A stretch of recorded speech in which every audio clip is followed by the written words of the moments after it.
अनेक पर्यायी शब्द किती आहेत हे आपण आज या शैक्षणिक साहित्यातून बघणार आहोत. तर हे काय आहे? अमृत.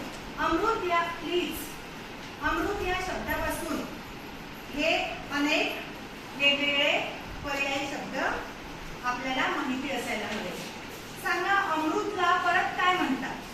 पियुष, सुधा, जीवन, अमृत. आलं लक्षात? काय म्हणतात अमृतला? पियुष, सुधा, जीवन, अमृत. Very good. आता मी तुम्हाला एक सांगते. चंचल, हे काय आहे? पृथ्वी. पृथ्वीला काय काय पर्यायी शब्द भेटले तुम्हाला? हा, सांग. हे सांग, याचे पर्यायी शब्द तू शोधून काढ चंचल यामधून. आता चंचल, पृथ्वी या शब्दाचे पर्यायी शब्द कोणते आहेत ते शोधून काढत आहे. बघू. अरे वा,